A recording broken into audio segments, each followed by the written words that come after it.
حضرت ابو ایوب روایت کرتے ہیں کہ میں نے رسول اللہ صلی اللہ علیہ وسلم سے سنا، فرماتے تھے اگر تم گناہ نہیں کرو گے تو اللہ تعالیٰ ایسے لوگ پیدا فرمائے گا جو گناہ کریں گے اور استغفار کریں گے، اللہ تعالیٰ ان کو معاف فرما دے گا. یعنی اللہ تعالیٰ کو بخشش کی دعا کرنا اور اپنے لیے استغفار کرنا اتنا پسند ہے کہ ان لوگوں سے زیادہ پیارے ہیں اس کو وہ لوگ کہ جو گناہ کر کے پھر اس سے بخشش مانگے بنسبت اس کے کہ کوئی یہ دعویٰ کرے کہ وہ گناہ کرتا ہی نہیں. اور اسی طرح ایک اور حدیث میں حضرت ابو ہریرہ بیان کرتے ہیں کہ رسول اللہ صلی اللہ علیہ وسلم نے فرمایا، اس ذات کی قسم جس کے ہاتھ میں میری جان ہے، اگر تم گناہ نہیں کرو گے تو اللہ تعالیٰ تم کو لے جائے گا، تمہاری جگہ ان لوگوں کو لائے گا جو گناہ کریں گے پھر بخشش مانگیں گے، بس اللہ تعالیٰ ان کو معاف فرما دے گا. حضرت ابو ہریرہ بیان کرتے ہیں، یعنی اس حدیث کا یہ مطلب نہیں کہ انسان سوچے اچھا پھر میں کون سا گناہ کروں اور میرے لیے تو اب کھلی چھٹی ہو گئی ہے کہ جو چاہوں کروں. یہ نہیں، انسان کو اللہ تعالیٰ کے حضور ڈرتے ہوئے ہی، یعنی جب آپ باب الرجا پڑھیں تو پیچھے سے باب الخوف بھی پڑھ لیں کہ اللہ تعالیٰ جہاں بہت رحمت کرنے والے ہیں وہاں بہت شدید بھی ہیں. اور خاص طور پر گناہ کرتے وقت انسان کو یہ ضرور سوچ لینا چاہیے کہ جو گناہ میں کرنے جا رہا ہوں کتنی بڑی ہستی کی شان میں گستاخی ہے. کیونکہ انسان کو یہ نہیں دیکھنا چاہیے کہ گناہ کتنا چھوٹا ہے یا کتنا بڑا ہے، یہ دیکھنا چاہیے کہ جس رب کی نافرمانی ہو رہی ہے وہ رب کتنا عظیم ہے. اور آپ دیکھیں کہ جب آپ کی بات نہیں مانی جاتی، جیسے آپ کے بچے ہی ہوں یا آپ کے دوست احباب ہوں یا آپ کے شوہر ہی کیوں نہ ہو یا کوئی بھی، تو آپ کی فیلنگ یا آپ کے احساسات کیا ہوتے ہیں. تو اللہ تعالیٰ تو اپنے بندوں سے 70 ماؤں سے بڑھ کے پیار کرنے والا ہے. تو جب بندہ جان بوجھ کے گناہ کرتا ہے تو اللہ تعالیٰ کو بھی اس سے تکلیف پہنچتی ہے. اور پھر اگلی حدیث ہے، حضرت ابو ہریرہ بیان کرتے ہیں کہ ہم ایک جماعت حضور صلی اللہ علیہ وسلم کے ساتھ بیٹھے ہوئے تھے، ہمارے ساتھ حضرت ابو بکر، حضرت عمر بھی تھے. رسول اللہ صلی اللہ علیہ وسلم ہمارے درمیان سے اٹھے اور آپ کو ہم پر واپس تشریف لانے میں دیر ہو گئی. ہمیں خطرہ لاحق ہو گیا کہ کہیں ہماری غیر حاضری میں آپ کو قتل نہ کر دیا جائے. اس خیال سے ہم گھبرا کر کھڑے ہو گئے اور میں سب سے پہلے گھبرا کر اٹھا. چنانچہ میں حضور صلی اللہ علیہ وسلم کی تلاش میں نکلا یہاں تک کہ میں انصار کے باغ کے پاس پہنچا. راوی بیان کرتے ہیں کہ حضرت ابو ہریرہ نے لمبی حدیث بیان فرماتے ہوئے کہا کہ رسول اللہ صلی اللہ علیہ وسلم نے فرمایا، اے ابو ہریرہ جاؤ اور اس باغ کے پیچھے جس شخص کو ملو اس کو جنت کی بشارت دے دو، بشرطے کہ وہ اس بات کی گواہی دیتا ہو کہ اللہ کے سوا کوئی معبود نہیں، اس بات پر اس کا دل بھی یقین رکھتا ہو. یعنی پورے خلوص کے ساتھ وہ یہ بات کہنے والا ہو، نہ کہ صرف ظاہری طور پر. حضرت عبداللہ بن عمرو بن عاص بیان کرتے ہیں کہ نبی صلی اللہ علیہ وسلم نے حضرت ابراہیم علیہ السلام کے بارے میں اللہ عز و جل کا فرمان پڑھا کہ ابراہیم علیہ السلام نے کہا، اے میرے پروردگار، انہوں نے بہت لوگوں کو گمراہ کیا، بس جو شخص میری تابعداری کرے گا وہ مجھ سے ہے. پھر حضرت عیسیٰ علیہ السلام کا قول تلاوت کیا کہ آپ ان کو عذاب دیں تو یہ آپ کے بندے ہیں، اور اگر آپ ان کو معاف کر دیں گے تو آپ غالب حکمت والے ہیں. بس آپ نے اپنے ہاتھوں کو اٹھایا اور دعا کی، اے اللہ پاک میری امت کو معاف کر دیجئے، اور آپ رونے لگ گئے. اللہ عز و جل نے فرمایا، اے جبریل علیہ السلام محمد صلی اللہ علیہ وسلم کے پاس جاؤ اور ان سے پوچھو کہ آپ کس لیے رو رہے ہیں، حالانکہ اللہ تعالیٰ خود خوب جانتا ہے. بس آپ کے پاس جبریل علیہ السلام آئے، رسول اللہ صلی اللہ علیہ وسلم نے اس کو بتا دیا جو آپ نے دعا کی تھی، اور اللہ خوب جانتا ہے کہ آپ نے کیا دعا کی تھی. تو اللہ تعالیٰ نے فرمایا، اے جبریل تم محمد صلی اللہ علیہ وسلم کے پاس جاؤ اور ان سے کہو کہ ہم آپ کو آپ کی امت کے بارے میں خوش کر دیں گے اور آپ کو غم میں مبتلا نہیں کریں گے. اس سے آپ اندازہ لگائیں کہ حضور صلی اللہ علیہ وسلم کے ہم پر کتنے احسانات ہیں، اور کتنا وہ اپنی امت کے بارے میں فکر مند ہوتے تھے، اور کتنا اپنی امت کے مستقبل کے بارے میں خوف رکھتے تھے کہ اللہ تعالیٰ کا غضب جو اتنا شدید ہے، اگر امت اس میں گرفتار ہو گئی تو چھوٹ کس طرح ہوگی. اور آپ ہمارے لیے دعائیں کرتے تھے، لیکن میں اور آپ سوچیں کہ ہم آپ صلی اللہ علیہ وسلم کے لیے کتنا درود پڑھتے ہیں، ہم آپ کے لیے کتنا درود بھیجتے ہیں اور آپ پر کتنا سلام پڑھتے ہیں. یہ کوتاہی ہونی نہیں چاہیے، کیونکہ آپ کے لیے جب درود شریف پڑھا جاتا ہے تو ایک دفعہ پڑھنے سے 10 رحمتیں لازم آتی ہیں. پھر اسی طرح حضرت معاذ بن جبل روایت کرتے ہیں کہ میں ایک گدھے پر نبی صلی اللہ علیہ وسلم کے پیچھے بیٹھا ہوا تھا. آپ نے فرمایا، اے معاذ کیا تجھے معلوم ہے کہ اللہ کا اس کے بندوں پہ کیا حق ہے اور بندوں کا حق اللہ پر کیا ہے؟ میں نے عرض کی کہ اللہ اور اس کے رسول خوب جانتے ہیں. آپ نے فرمایا، اللہ کا بندوں پہ یہ حق ہے کہ وہ اس کی عبادت کریں اور اس کے ساتھ کسی چیز کو شریک نہ ٹھہرائیں، اور بندوں کا حق اللہ پر یہ ہے کہ اللہ پاک اس انسان کو عذاب میں مبتلا نہیں کرے گا جو اس کے ساتھ کسی کو شریک نہ ٹھہرائے گا۔ میں نے عرض کیا یا رسول اللہ صلی اللہ علیہ وسلم، کیا میں لوگوں کو اس کی خوشخبری نہ دے دوں؟ آپ نے فرمایا خوشخبری نہ دو، اس لیے کہ لوگ اس پر بھروسہ کر بیٹھیں گے اور عمل چھوڑ دیں گے، یعنی پھر کام نہیں کریں گے اور کہیں گے کہ بس چونکہ ہم کلمہ پڑھ رہے ہیں یہی ہمارے لیے کافی ہے۔ اور آج شاید ہمارے دور کی امت نے بھی یہی سوچ رکھا ہے، چونکہ ہم کلمہ پڑھتے ہیں اس لیے۔ لیکن سوچنا یہ چاہیے کہ ہم نے کلمہ کتنے شعور اور کتنے خلوص کے ساتھ پڑھا ہے۔ ہم تو اس لیے پڑھتے ہیں کہ مسلمانوں کے گھر میں پیدا ہو گئے، ہم نے اپنی ایفرٹ اور اپنے شوق اور اپنی محبت کے ساتھ کتنا اللہ تعالیٰ کا حق ادا کیا ہے، اس چیز کی طرف بھی توجہ لازم ہے۔ اور پھر آپ دیکھیں کہ جیسے سورۃ الکہف کی آخری آیت ہے، اس کا شان نزول میں یہ بتایا جاتا ہے، ایک روایت میں آتا ہے کہ ایک شخص حضور صلی اللہ علیہ وسلم کے پاس حاضر ہوا اور کہنے لگا کہ اللہ کے رسول صلی اللہ علیہ وسلم، میں جب کوئی کام کرتا ہوں تو میں چاہتا ہوں کہ دنیا میں بھی میری اس سے شہرت ہو اور آخرت میں بھی اس کا اجر ملے، تو کیا مجھے اجر ملے گا؟ کیا مجھے اس پر ثواب ہوگا؟ تو اس پر حضور صلی اللہ علیہ وسلم خاموش ہو گئے۔ پھر یہ آیت نازل ہوئی جو آپ نے پڑھ کر سنائی، من کان یرجو لقاء ربہ فلیعمل عملا صالحا ولا یشرک بعبادۃ ربہ احدا۔ جو شخص اپنے رب سے ملاقات کی امید رکھتا ہو اسے چاہیے کہ نیک عمل کرتا رہے، فلیعمل یعنی عمل کرتا رہے یا کرے، عملا صالحا نیک عمل، اور کیا نہ کرے، ولا یشرک بعبادۃ ربہ احدا، اور اپنے رب کی عبادت میں کسی کو شریک نہ ٹھہرائے۔ اور رب کی عبادت میں یعنی جو بھی عبادت یعنی جو بھی اطاعت اور جو بھی نیکی کا کام انسان اللہ کی خوشی کے لیے کرے، پھر اس میں کسی اور کی خوشی کی پرواہ نہ کرے یا اس کو شامل نہ کرے۔ اگلی حدیث حضرت براء بن عازب سے روایت ہے، نبی صلی اللہ علیہ وسلم نے فرمایا، مسلمان سے جب قبر میں سوال کیا جاتا ہے تو وہ گواہی دیتا ہے کہ اللہ کے سوا کوئی معبود نہیں اور محمد صلی اللہ علیہ وسلم اللہ پاک کے رسول ہیں۔ اللہ کا ارشاد خدا مومنوں کے دلوں کو ٹھیک اور پکی بات سے دنیا کی زندگی میں بھی مضبوط رکھتا ہے اور آخرت میں بھی رکھے گا۔ یہ ارشاد اللہ تعالیٰ کا ارشاد اس کے مطابق ہے۔ مراد یہ ہے کہ جو شخص دنیا میں ایمان پر قائم رہا، قبر کے اندر جب اس سے سوال کیے جائیں گے تو اس کی وجہ سے وہاں بھی وہ ثابت قدم رہے گا۔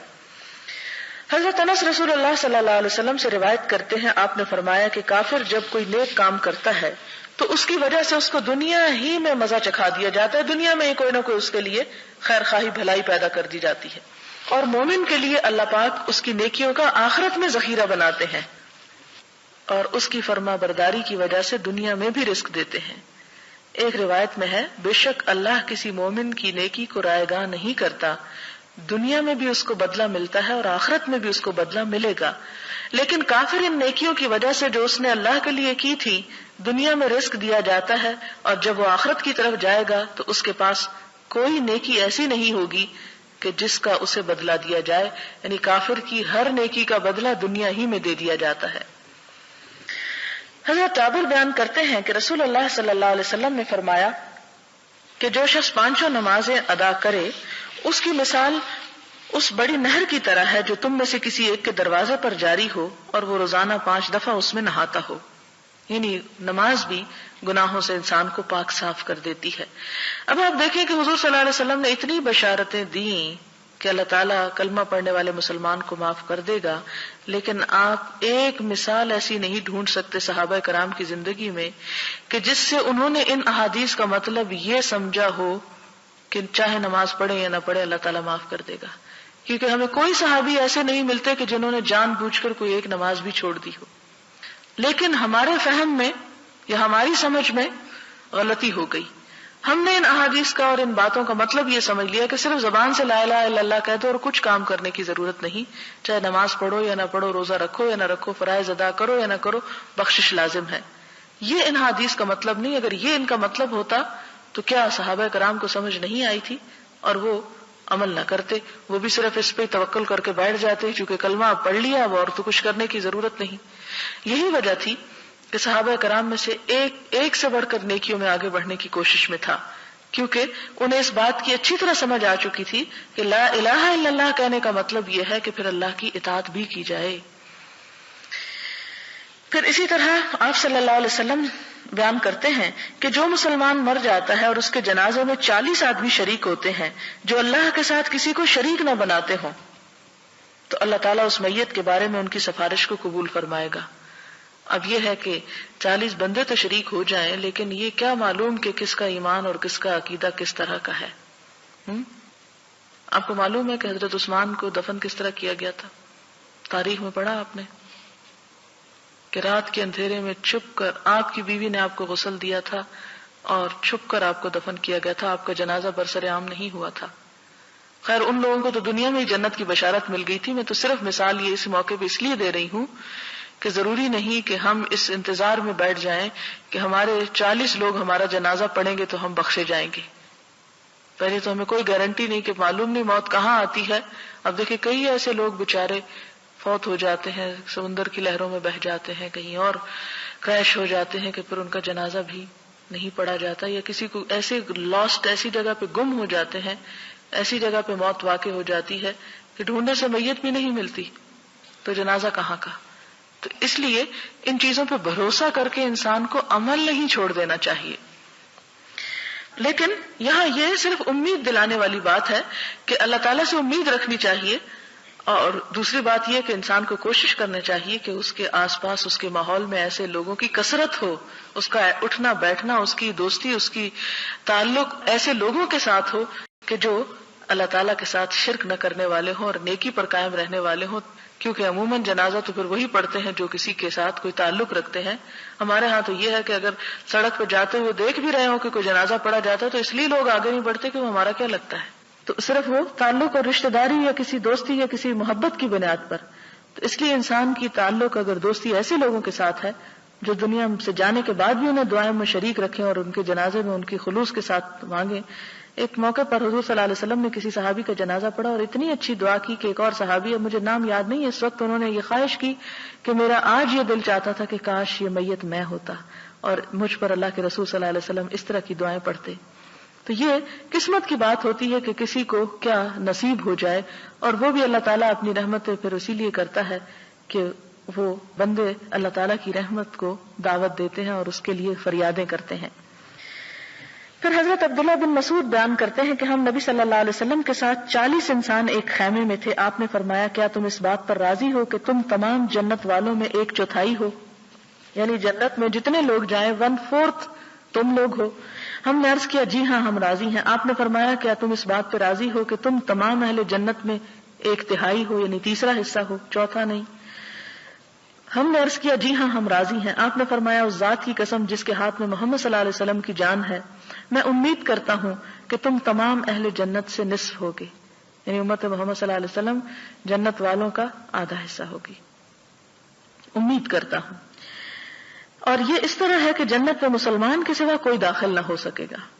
اور تمہاری مثال مشرکین کے مقابلے میں اس سفید بال کی طرح ہے جو سیاہ رنگ والے بیل کے چمڑے میں ہوتا ہے۔ اندازہ کریں کہ دنیا میں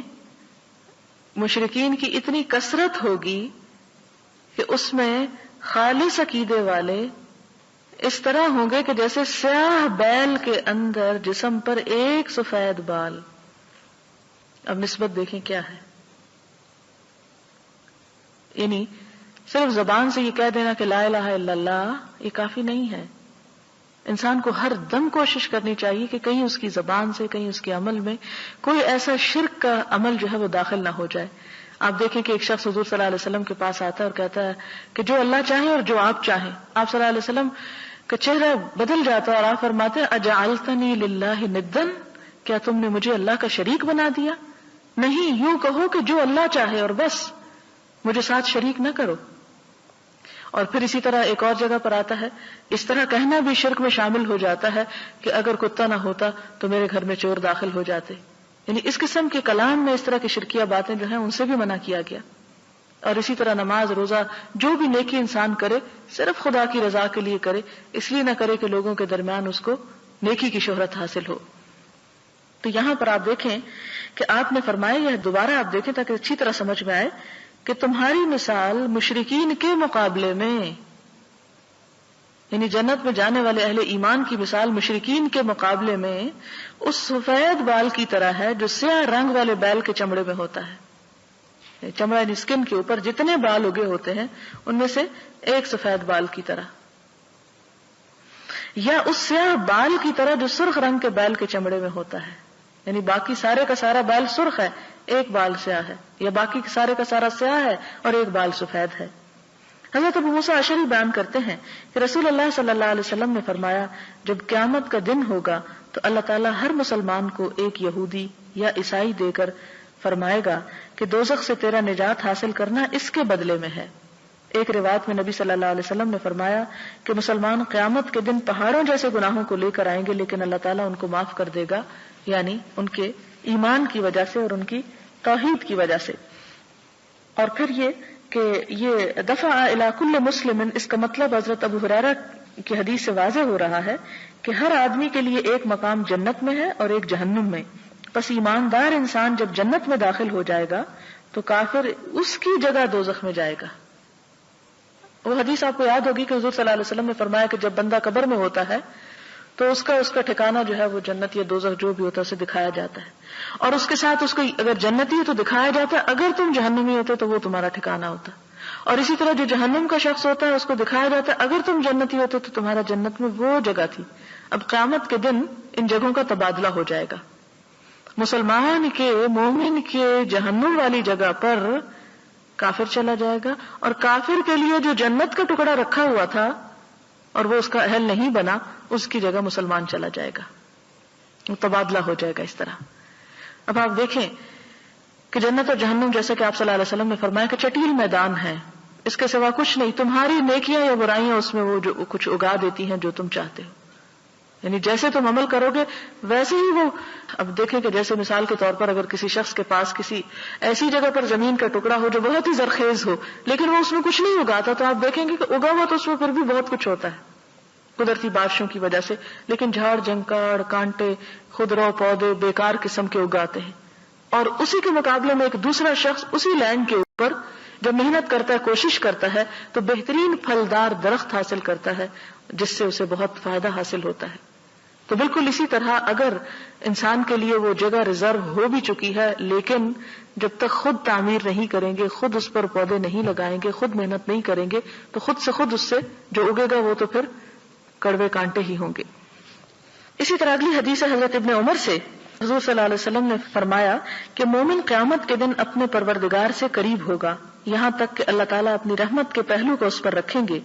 اور اس سے اس کے گناہوں کا اقرار کرائیں گے۔ بس اللہ تعالیٰ فرمائے گا کیا تم اپنے فلاں گناہ کو پہچانتے ہو؟ وہ کہے گا اے پروردگار میں پہچانتا ہوں۔ اللہ فرمائے گا تیرے ان گناہوں پر دنیا میں پردہ ڈالا میں نے اور آج بھی میں تیرے ان گناہوں کو معاف کرتا ہوں، بس اس کو اس کی نیکیوں کا اعمال نامہ دے دیا جائے گا۔ کتنا رحیم ہے رب کہ دنیا میں بھی انسان کیا کچھ خطائیں نہیں کرتا لیکن اللہ تعالیٰ انہیں لوگوں کی نگاہوں سے چھپائے رکھتا ہے۔ فرمایا کہ دیکھو دنیا میں بھی چھپایا تھا، آج بھی چھپاتا ہوں اور تجھے معاف کر دیتا ہوں۔ حضرت عبداللہ بن مسعود بیان کرتے ہیں کہ ایک آدمی نے ایک عورت کا بوسہ لے لیا، پھر وہ نبی صلی اللہ علیہ وسلم کے پاس گیا اور آپ کو بتایا اللہ تعالیٰ نے یہ آیتیں نازل فرما دی اور دن کے دونوں سروں یعنی صبح اور شام کے اوقات میں اور رات کی چند پہلی ساعات میں نماز پڑھا کرو، کچھ شک نہیں کہ نیکیاں گناہوں کو دور کر دیتی ہیں۔ یہ سن کر اس آدمی نے کہا یا رسول اللہ کیا صرف میرے لیے حکم ہے؟ آپ نے فرمایا میری تمام امت کے لیے، کہ اگر اتنا بڑا گناہ بھی ہو جائے کسی سے تو اللہ تعالیٰ اس کو معاف کر دیتے ہیں بشرطے کہ وہ اس گناہ پر اصرار نہ کرے اور اس لیے وہ گناہ نہ کرتا چلا جائے کہ معافی تو ہو ہی جائے گی، کوئی فرق نہیں۔ جان بوجھ کے گناہ کرنا اور ہے، مومن سے خطا ہو جاتی ہے، وہ کرتا نہیں، وہ ڈھیک بن کر اللہ تعالیٰ کو ناراض نہیں کرتا۔ حضرت انس بیان کرتے ہیں کہ ایک آدمی نبی صلی اللہ علیہ وسلم کی خدمت میں حاضر ہو کر کہنے لگا یا رسول اللہ میں حد کے کام کو پہنچا ہوں، یعنی مجھ سے جرم ہوا ہے کہ مجھ پہ حد جاری ہو، اس پر لہٰذا مجھ پہ حد قائم کریں۔ اسی اسنا میں نماز کا وقت ہو چکا تھا، اس آدمی نے رسول اللہ صلی اللہ علیہ وسلم کے ساتھ نماز ادا کی۔ جب نماز ختم ہو چکی تو اسی آدمی نے عرض کیا یا رسول اللہ میں حد کے کام کو پہنچا ہوں، مجھ پر اللہ کی کتاب کا حکم نافذ فرمائیں۔ آپ نے فرمایا کیا تو ہمارے ساتھ نماز میں موجود تھا؟ اس نے کہا جی ہاں۔ فرمایا تجھے معاف کر دیا گیا۔ اور اس میں حد سے مراد یہ ہے کہ ایسا گناہ جو قابل تعزیر ہے، ورنہ یہاں حد سے مراد حقیقی حد نہیں ہے جیسے کہ زنا کی حد یا شراب پینے کی حد، اس لیے کہ یہ حدود نماز پڑھنے سے ساقط نہیں ہوتی اور نہ ہی کسی حاکم کے لیے جائز ہے کہ ایسے مجرم کو معاف کر دے۔ اور اس کے بارے میں آپ دیکھیں کہ حضور صلی اللہ علیہ وسلم کے طرز عمل سے یہ بات ثابت ہے کہ آپ نے حدود نافذ کی۔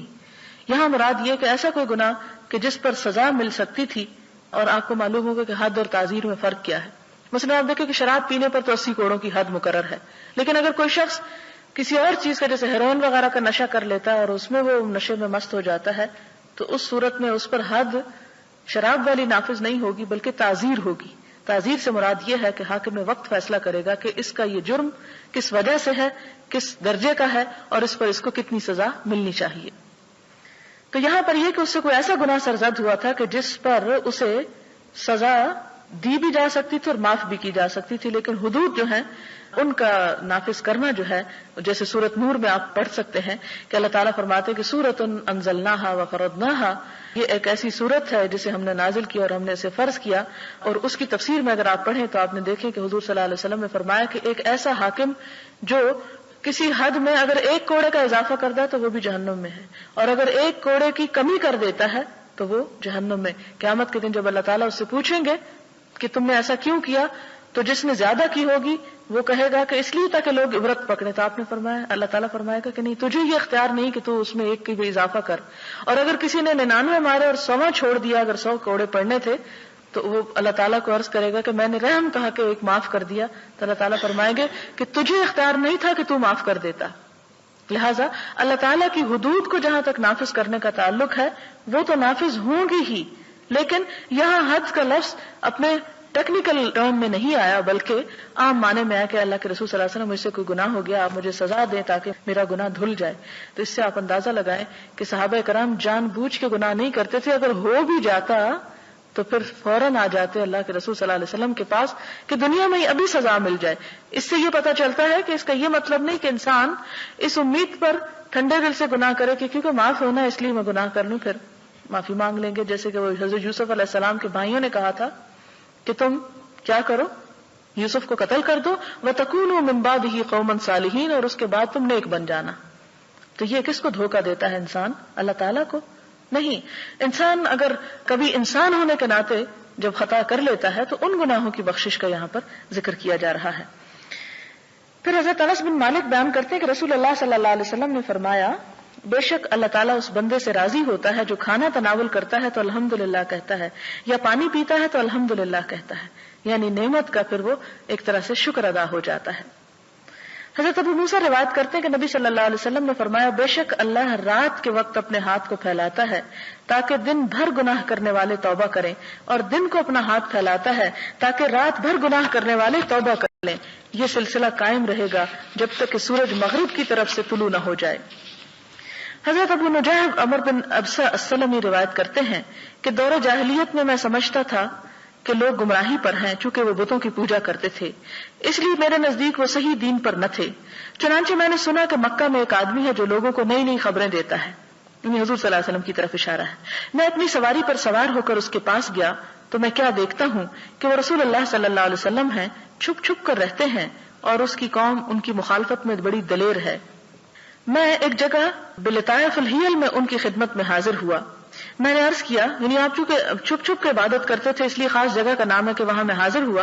میں نے عرض کیا کہ آپ کون ہیں؟ آپ نے فرمایا میں نبی ہوں. میں نے عرض کیا نبی کس کو کہتے ہیں؟ آپ نے فرمایا مجھے اللہ نے رسول بنا کر بھیجا ہے. میں نے عرض کیا کیا چیز دے کر بھیجا ہے؟ آپ نے فرمایا مجھے صلہ رحمی کرنے اور بتوں کو توڑنے کے لیے بھیجا ہے، نیز اس لیے کہ اللہ کو ایک سمجھا جائے، اس کے ساتھ کسی کو شریک نہ ٹھہرایا جائے. میں نے عرض کیا اس دین پر آپ کے ساتھی کون ہیں؟ فرمایا ایک آزاد ایک غلام. ان دنوں میں ابھی تک حضرت ابو بکر اور حضرت بلال اسلام کے دائرے میں داخل ہوئے تھے. میں نے عرض کیا میں آپ کا تابع دار ہوں. آپ نے فرمایا ان حالات میں آپ کے لیے میری تابع داری کرنا مشکل ہے. لوگوں کا جو میرے ساتھ طرز عمل ہے وہ آپ کے سامنے ہے. ابھی آپ اپنے گھر واپس چلے جائیں، جب آپ سنیں کہ مجھے غلبہ حاصل ہو چکا ہے تو میرے پاس آ جانا. وہ بیان کرتا ہے کہ میں اپنے گھر چلا گیا. جب رسول اللہ صلی اللہ علیہ وسلم ہجرت فرما کر مدینہ تشریف لے گئے تو ابھی تک میں گھر میں ہی تھا اور آپ کے بارے میں خبریں معلوم کرتا رہتا تھا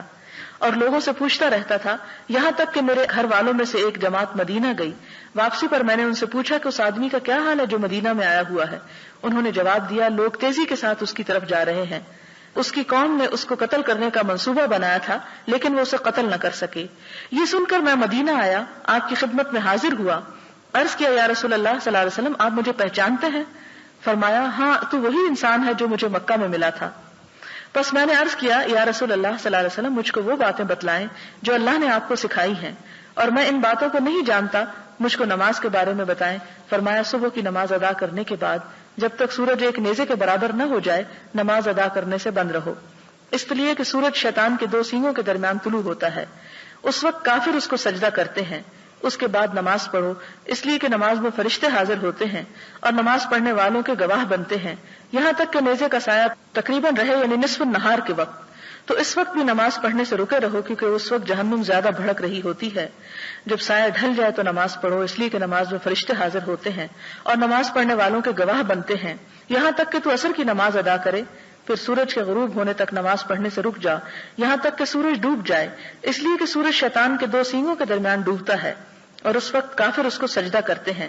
راوی نے بیان کیا، میں نے عرض کیا اے اللہ کے نبی صلی اللہ علیہ وسلم مجھے وضو کے بارے میں کچھ بتائیں۔ فرمایا تم میں سے جو آدمی وضو کا پانی قریب کرتا ہے، کلی کرتا ہے، ناک میں پانی ڈالتا ہے، ناک صاف کرتا ہے تو اس کے چہرے، منہ، ناک کے گناہ گر جاتے ہیں، پھر جب چہرہ دھوتا ہے جس طرح اللہ نے حکم دیا تو چہرے کے گناہ داڑھی کے کناروں سے پانی کے گرنے کے ساتھ گر جاتے ہیں،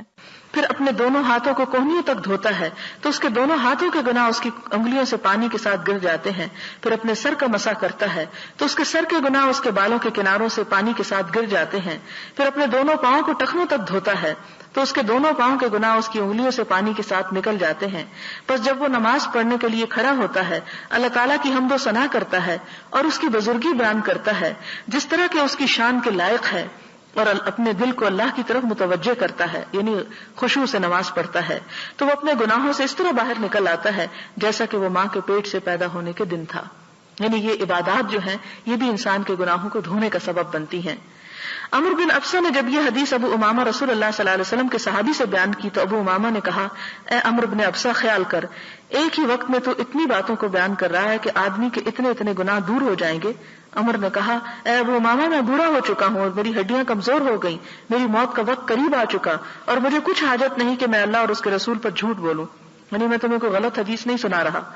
اگر میں نے اس حدیث کو رسول اللہ صلی اللہ علیہ وسلم سے 1 بار یا 2 بار یا 3 بار یہاں تک کہ 7 بار نہ سنا ہوتا تو میں اس حدیث کو کبھی بیان نہ کرتا، لیکن میں نے آپ سے یہ حدیث اس سے بھی زیادہ بار سنی ہے، اس لیے میں تمہیں سنا رہا ہوں کہ اس طرح انسان کے گناہ معاف ہوتے ہیں۔ اور پھر اگلی حدیث ہے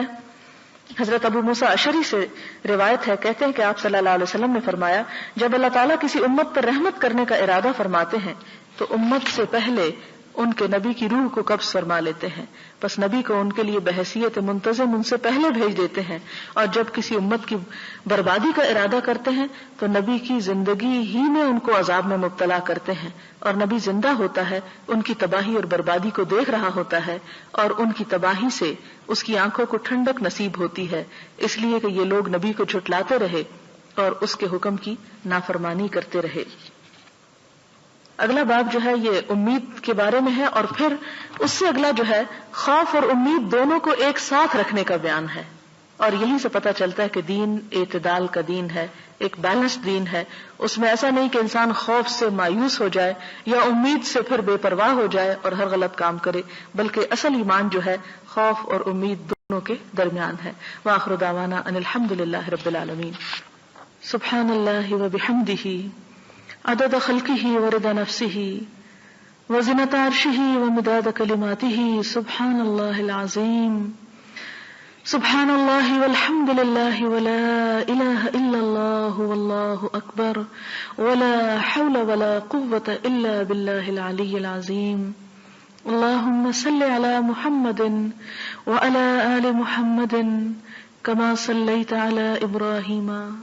وعلى آل إبراهيم إنك حميد مجيد۔ اللهم بارك على محمد وعلى آل محمد كما باركت على إبراهيم وعلى آل إبراهيم إنك حميد مجيد۔ ربنا ظلمنا أنفسنا وإن لم تغفر لنا وترحمنا لنكونن من الخاسرين۔ ربنا آتنا في الدنيا حسنة وفي الآخرة حسنة وقنا عذاب النار۔ ربنا لا تزغ قلوبنا بعد إذ هديتنا وهب لنا من لدنك رحمة إنك أنت الوهاب۔ ربنا أفرغ علينا صبرا وثبت أقدامنا فانصرنا على القوم الكافرين ربنا افرغ علينا صبرا وتوفنا مسلمين ربنا هب لنا من ازواجنا وذرياتنا قرة اعين واجعلنا للمتقين اماما یا حی یا قیوم برحمتک نستغیث اللهم انفعنا بما علمتنا وعلمنا ما ينفعنا وزدنا علما اللهم انا نعوذ بك من الهم والحزن والعجز والكسل والجبن والبخل وغلبة الدين وقهر الرجال اللهم احسن عاقبتنا في الامور كلها واجرنا من خزي الدنيا وعذاب الاخرة اللهم انا نعوذ بك من جهد البلاء ودرك الشقاء وسوء القضاء وشماتة الاعداء اللهم لا مانع لما اعطيت ولا معطي لما منعت ولا ينفع ذا الجد منك الجد اللهم انا نعوذ بك من زوال نعمتك وتحول عافيتك وفجاءة نقمتك ومن جميع سخطك لا اله الا الله انت الحليم الكريم سبحان الله رب العرش العظيم والحمد لله رب العالمين رب نسألك موجبات رحمتك وعزائم مغفرتك والغنيمة من كل بر والسلامة من كل اسم لا تدع لنا ذنبا إلا غفرته ولا هما إلا فرجته ولا حاجة هي لك رضا إلا قضيتها يا أرحم الراحمين يا حي يا قيوم برحمتك نستغيث یا اللہ تو ہم سب پر اپنی رحمت نازل فرما، یا اللہ تو ہماری تمام مشکلات کو آسان کر دے، یا رب العالمین تو ہمارا دنیا اور آخرت میں اپنی رحمت سے ڈھانپ لے، یا رب العالمین تو ہمارے تمام معاملات میں ہم کو کافی ہو جا، یا رب العالمین تو دنیا اور آخرت میں اپنی رحمت سے نواز، ہمیں بخش دے، ہمارے گناہوں کو بخش دے، ہماری کوتاہیوں کو بخش دے، یا اللہ تو ہماری کمزوریوں سے درگزر فرما، یا رب العالمین ہم سب تجھ سے تیری رحمت کی فریاد کرتے ہیں، یا اللہ تو اس دنیا میں بھی بھلائی عطا فرما اور آخرت میں بھی، یا رب العالمین تیری رحمت تیرے غضب پر وسیع ہے، یا اللہ تو ہمیں اپنی رحمت کا مستحق بنا، یا رب العالمین ہمیں وہ کام کرنے کی توفیق دے جس سے تو ہم سے راضی ہو جائے، ہر اس کام سے ہمیں بچا جس سے تیرا غضب بھڑکتا ہو، یا رب العالمین تو ہماری اولاد کو ہماری آنکھوں کی ٹھنڈک بنا، انہیں دین و دنیا میں بہترین کامیابی عطا فرما، یا رب العالمین انہیں ہدایت عطا فرما، یا اللہ تو ہمیں دین پر استقامت عطا فرما، یا رب العالمین تو ہماری تمام دکھوں، پریشانیوں، غموں، بیماریوں، جسمانی اور روحانی بیماریوں سے ہم کو نجات عطا فرما، یا رب العالمین تو ہم سے ایسا کام لے لے کہ جس کے کرنے سے تو ہم سے راضی ہو جائے، اللہ تو ہم سے ہر وہ کام چھڑا دے کہ جس کا کرنا تیرے لیے ناراضگی کا سبب بنتا ہو، یا رب العالمین تو ہم سے راضی ہو جا، اللہ تو ہم سے راضی ہو جا، یا اللہ تو ہم سے راضی ہو جا۔ ربنا تقبل منا انك انت السميع الدعاء وتب علينا انك انت التواب الرحيم وصلى الله تعالى على خير خلقه محمد وعلى آله واصحابه واهل بيته اجمعين برحمتك يا ارحم الراحمين الہی آمین۔ سبحانک اللہم وبحمدک نشہد ان لا الہ الا انت نستغفرک ونتوب الیک۔ والسلام علیکم ورحمۃ اللہ وبرکاتہ۔